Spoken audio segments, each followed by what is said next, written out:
What's going on, everybody? Welcome back to the channel. Today, I am going to show you the man that gave me the information that I needed to change my life around. Now, the video we're going to be reacting to today, and I'll be sharing information and things that I can relate to from the information from his video here. We're going to show you a video about him doing the carnivore diet for 90 days, a strict carnivore diet for 90 days. He says it best. He lays it out better than I ever could. So I'm just going to let him speak through it. I'm going to play the video for you guys, and I'm going to kind of do like a reaction thing. I'm going to chime in with things that, I can relate to, things that helps me along the way, things that I noticed.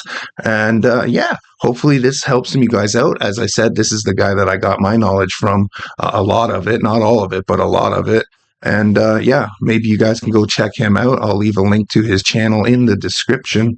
And let's get into this, guys. For 90 straight days, I ate nothing but meat. No veggies, no fruit, no carbohydrates. Everyone said it was dangerous, that I'd ruin my heart, my cholesterol, my gut. But what actually happened? My energy levels skyrocketed. Brain fog completely vanished, and my body transformed. The results even shocked me. And if you struggled with weight, bloating, or even inflammation, what I discovered could change your health and your life forever. I've dabbled in and out of the carnivore diet since 2019, but never committed to 90 days straight. This time I wanted real data, so I got comprehensive blood work, stool testing, I wore a continuous glucose monitor, I tracked my sleep, heart rate variability, body temperature, body fat, total weight, and a lot more. In the past, I've personally dealt with autoimmune challenges. Two of those autoimmune diseases are Raynaud's syndrome and erythromyalgia. And I've seen carnivore over the years help hundreds, if not thousands, of my students, but I had to test it on myself long term. And it wasn't just any carnivore protocol. I followed a level 2 and 3 variation. All right, what the heck does that mean? There are 4 different levels to carnivore. Level 1 is the most restrictive, but also the most beneficial. Level 1 includes only red meat, which is beef, lamb, or a cow, salt, and beef tallow. That's it. Level 2 incorporates all animal products. So it includes everything in level 1, the red meat, the salt, the beef tallow, but also chicken, which includes poultry, turkey, bison, organ meats, seafood, pork, bacon. All animal products go in level 2. Level 3 includes everything I just mentioned, but now you could incorporate dairy and eggs. And then level 4 is the most flexible, which you could consume everything I just mentioned, and now you could actually add in some seasoning, some pepper, herbs, and spices, and even plant-based sauces like Primal Kitchen dressings and dips and condiments, and small amounts of avocados and mushrooms. I did not do level. Okay, something I wanted to throw in is I ran a level 4 carnivore diet, and it worked extremely well for me. And the reason that I ran that level 4 carnivore diet was because I needed the spices, as well as at that time I had I had a barbecue sauce for my chicken that has sugar in it till I was able to get sugar-free barbecue sauce. But I do enjoy the spices and whatnot, so I did use a level 4 carnivore diet, and I shredded about 70 pounds in 4 to 5 months-ish. 4 to 5 months, 70 pounds, and that was on the level 4 carnivore diet. Level 4, I did a variation of level 2 and level 3. So let's go through the timeline. In those 90 days, what exactly happened inside of my body? Well, days 1 through days 14, the first 2 weeks, the detox and the adaptation phase occurred, and this is going to happen for you as well. So what I ate was beef, hamburger patties, eggs cooked in butter, and I drank a lot of water and electrolytes. The first 3 days, I noticed a little bit of some fatigue tied around my workouts, especially when I did burst training. And this is because my body was still adapting, and that resulted in maybe feeling a little bit slightly irritable from time to time. Days 4 through 7, I noticed my stools were becoming loose, and in some cases, I was having diarrhea. Now, this could be normal as the microbiome is adjusting and adapting. By day 10, my brain fog completely diminished. Now, in general, I don't struggle with brain fog, but at the time of this 90-day protocol, I was coming off of living in a moldy home. Mold is nasty mycotoxin toxins. That's a different subject, but it caused brain fog, and that lifted by day 10. And I had just amazing mental clarity, productivity, and energy, especially when it came to the bandwidth tied to my brain. And by day 7 and day 10, oh my gosh, I was so satiated. I was so full. No cravings for carbs, no cravings for sugar. Heck, I was actually eating less without doing it intentional because I felt so full. Now, something I wanted to add was the diarrhea that he's talking about. That can happen, but you can make it a lot easier on yourself if you just slowly lower your carbs throughout the 2 weeks, as opposed to just cutting them off completely, but slowly back them down to under 50 grams of carbs per day. And that will help tremendously. Also, as he's saying, day 7 to 10, he wasn't feeling like he could eat or he wasn't hungry. That's because ketosis is now kicking in, and he's now using his body fat for fuel.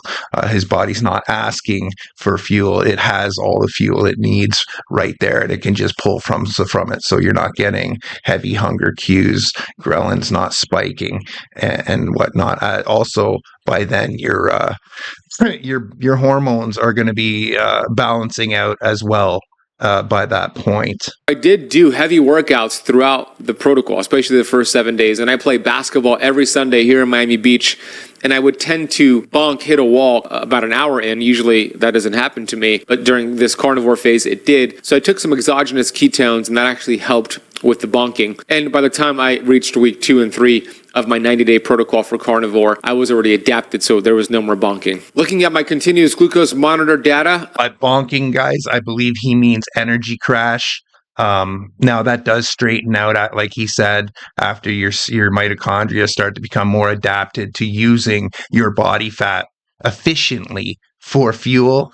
That bonking lack of energy that you might experience coming onto this diet, it could take upwards of 2 months, guys, for that to straighten out.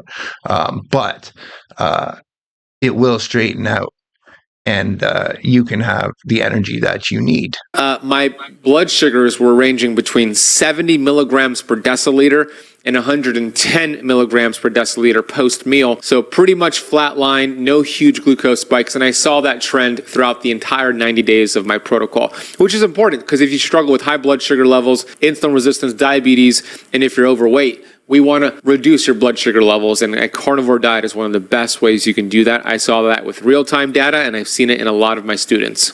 So the blood sugar, when I started my carnivore diet, one of the things that led me into it was diabetes. I was pre-diabetic here in Canada. I don't know if it's different in America, but here in Canada, it's on a scale, and if it's, I believe you're 6.6, you're considered diabetic. Between 6.0 and 6.6 or something, you're pre-diabetic, I believe it is, and anything lower is kind of in range. Now, I was 6.1, I was pre-diabetic, and I was just about to flip into the diabetic stage. Now, the bringing the blood sugar down is huge. 3 months, I had my blood work redone after just 3 months, and I went from 6.1 A1C down to 5.5, right back to the top of the normal range. And that only took 3 months, guys.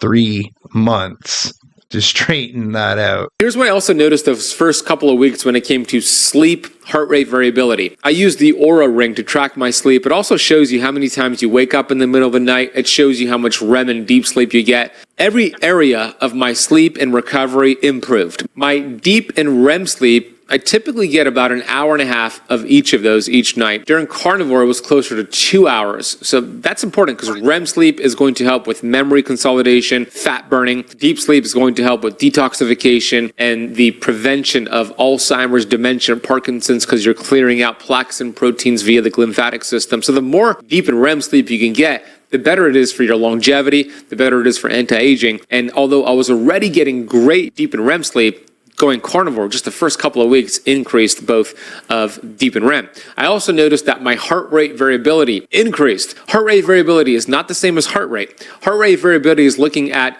how well are you adapting to the stressors of life, your nervous system. It's looking at your sympathetic nervous system, which is fight or flight, versus your parasympathetic, which is rest, digest, recover. We want a healthy balance of both. So the higher your HRV, the healthier your nervous system, essentially. And I was averaging around 55 in my HRV, and that bumped up to 65, 73 on some nights from doing carnivore. One of the other things I noticed is that my resting heart rate overnight was less than usual, which is a good sign of recovery. Usually I'm around 43, 44 in terms of my beats per minute for my heart rate. And during carnivore, the first couple of weeks, I noticed that it was around 41, 42, which is actually a good sign of recovery, even though I was still exercising. The last thing I noticed with my sleep before I move on to days 15 through days 30 was that I was getting up a lot less throughout the night. Now, I don't really get up at night to go pee and move around. I'm not really wired and tired because I have blood sugar spikes. That's not the issue. But I tend to, wake up, flip to my next side, go to the next side. And that would usually happen,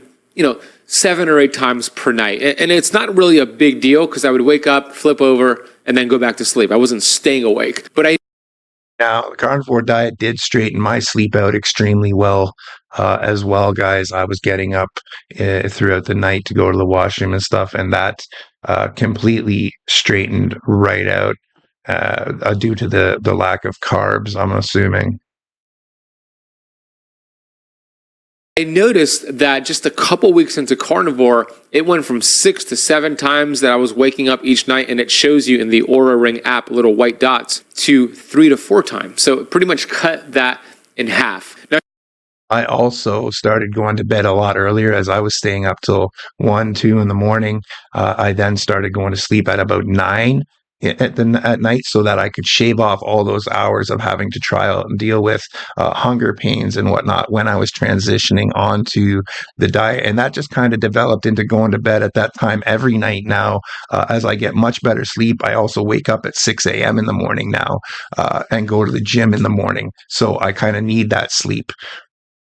Now, here's what I noticed days 15 through days 30 of eating nothing but animal products. At this point, my body was producing massive amounts of ketones, which are anti-inflammatory, and it really fuels the brain. So my mental clarity was through the roof. I was very productive. I was just tuned in to the task at hand, and it really helped with not just reading and studying and writing and creating content, but with my day-to-day conversations, just going about my life. This was like laser sharp focus. So important for anybody who wants to focus and be productive. That's what I've been saying as well, guys.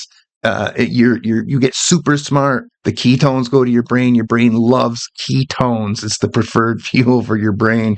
And you just become incredibly sharp, like a freaking genius. There were no energy crashes, although I never dealt with that issue in the past, but my energy levels were just stable throughout the entire day. Now, I started to notice at this point that my stable energy as well, guys. I had straight stable energy. I stopped going up and down. I stopped sleeping during the day. I had enough energy to do whatever I needed throughout the entirety of the day until I went to sleep. I had pure, solid energy. my weight was starting to get reduced, meaning I lost around 8 pounds about 20 days into this. I was stepping on the scale each morning looking at my weight. I didn't think I had 8 pounds to lose, but I did lose those 8 pounds. And I was also tracking my muscle mass. And you would think, okay, Ben, you're already pretty lean. It's probably not a good idea for you to lose muscle. Well, I lost fat, not muscle, because I tracked with an in-body scale. And I'll drop a link, by the way, for the in-body scale I use, the Oura Ring that I use, and all the different metrics that I'm talking about here. But I looked at my muscle mass, and although my body fat percentage was down and my total weight was down, my muscle mass stayed the same. I also noticed that my joints were just loose. I was able to do squats and lunges and sprinting, and I felt really, really good and mobile. And something else that I noticed that you're probably going to notice, I had zero gas, zero bloating. His joints were really loose and felt really good because the lack of inflammation in his body, because he was no longer consuming processed foods or anything like that.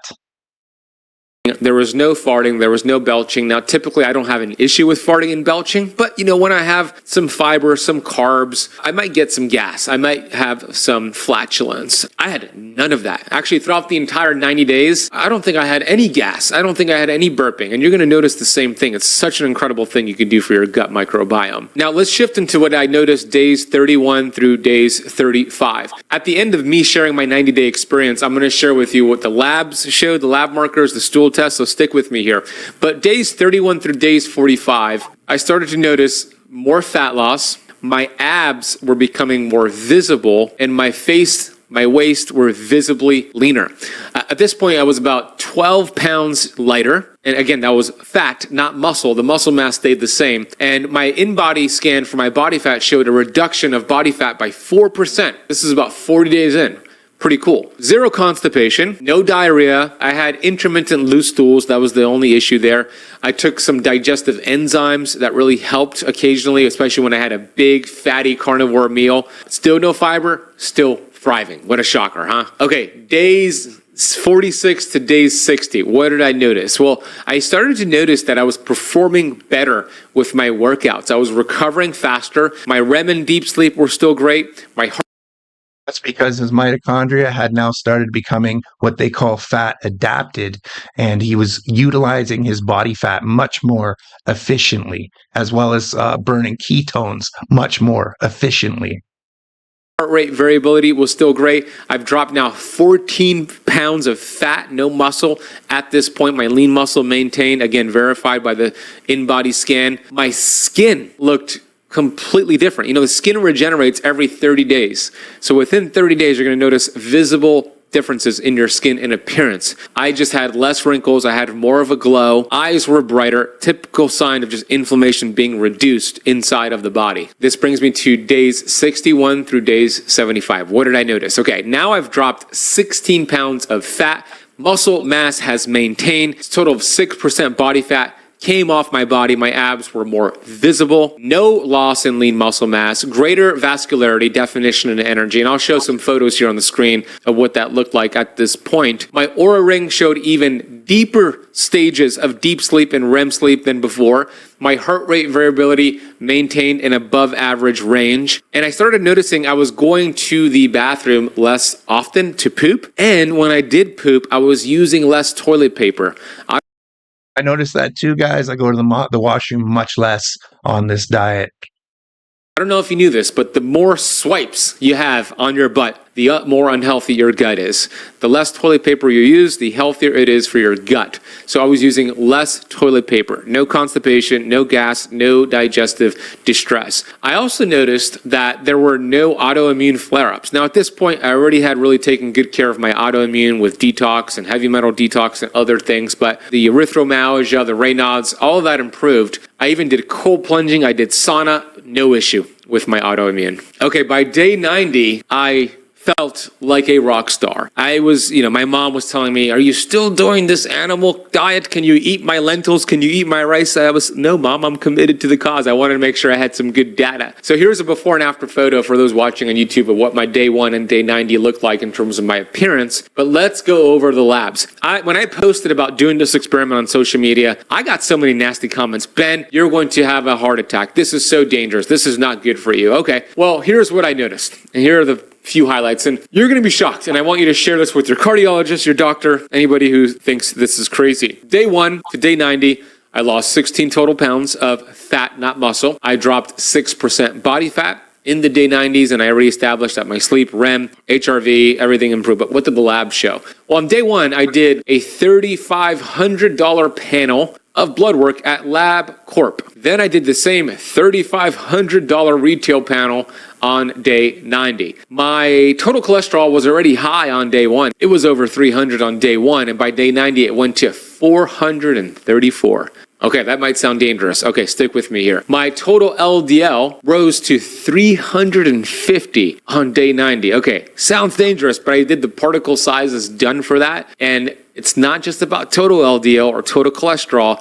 it's about inflammation and the particle sizes. So the majority of my LDL particles were what's called pattern A, large and fluffy, which is actually important for the immune system and longevity. Pattern B is the bad pattern, and I barely had any pattern B. My triglycerides were optimal on day 1 and day 90. They were both under 70.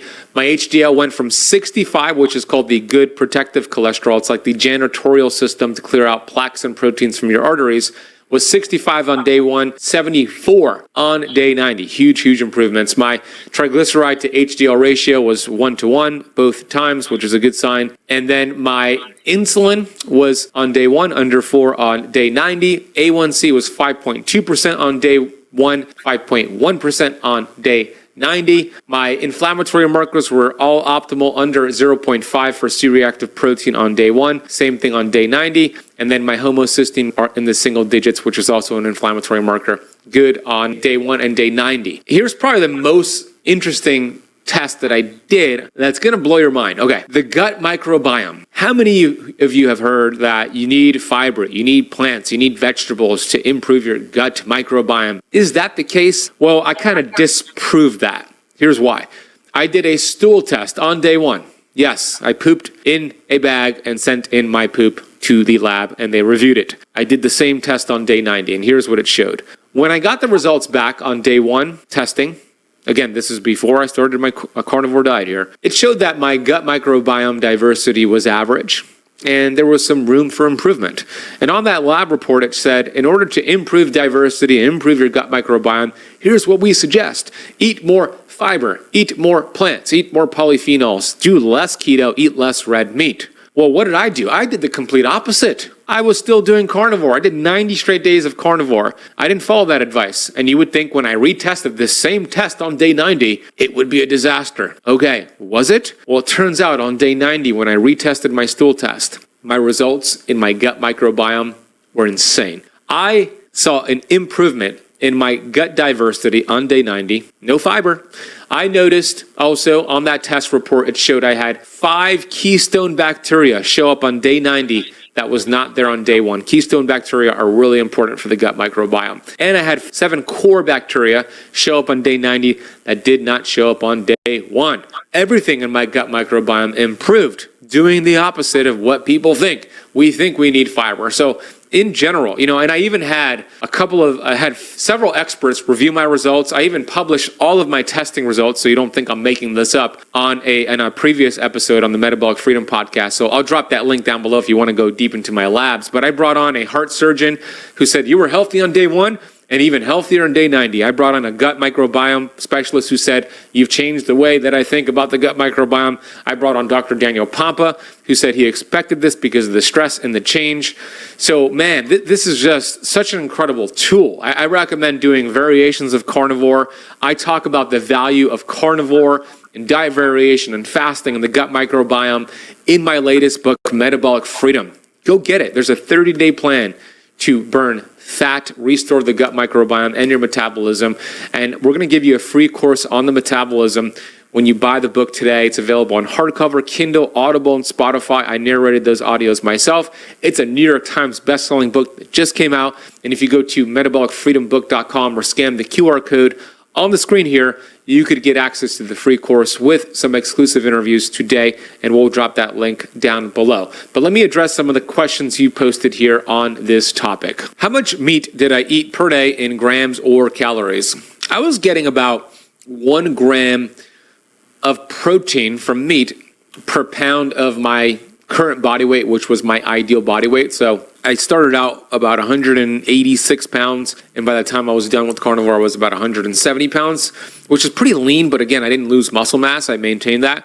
So I got about 170 to 185 grams of protein per day, personally. Did I supplement with electrolytes at all, or salt? Yes, I had high-quality salt. I had unflavored electrolytes. I think that's important when you do carnivore. You absolutely have to supplement with an electrolyte and lots of salt. I absolutely recommend getting electrolyte supplements, a good one too, because you are going to need that as you are dehydrated. You don't have any hydration in your body as that, no carbs, carbohydrates, they hydrate you. You have no hydration in your body on the carnivore diet, so very little minerals. You piss out all your minerals. So you got to replenish it. Did I lose strength or muscle? I noticed the first 2 weeks, I didn't feel that power when I was lifting weights, but after that, nope, I didn't lose strength or muscle. I maintained it, and I was actually able to increase my weight over time in terms of weight, in terms of like the weights I was lifting, not my body weight. Did I ever feel restricted or bored with food? I didn't, but my fiance, She did 30 days of this approach and it drove her crazy. Some people live to eat and some people eat to live. So for me, it's about eating to live. And I didn't get bored. I changed the proteins around. I had chicken one day, bison another day, red meat another day, lamb another day, small fatty fish, eggs. So I rotated my protein. It was fine. What did I drink besides water? I did have my morning coffee. Okay, technically that's not carnivore, but it's a bean.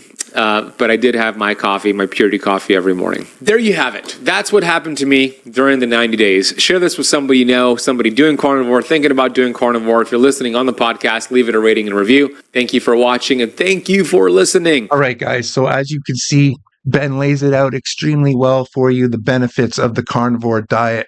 I couldn't have said it any better than him. That's why we're reacting to his video. I'm going to throw up a couple other reaction videos along the way of other things that have helped me on my journey, knowledge that it's given me, anything that gave me lots of knowledge and helped me tremendously, I'm going to share with you guys. And I hope this helps, guys. Like I said, lots more to come. We're just getting up and rolling with this channel here. And yeah, with that being said, guys, I hope all of you guys have an absolutely blessed day, and I will see you all in the next one.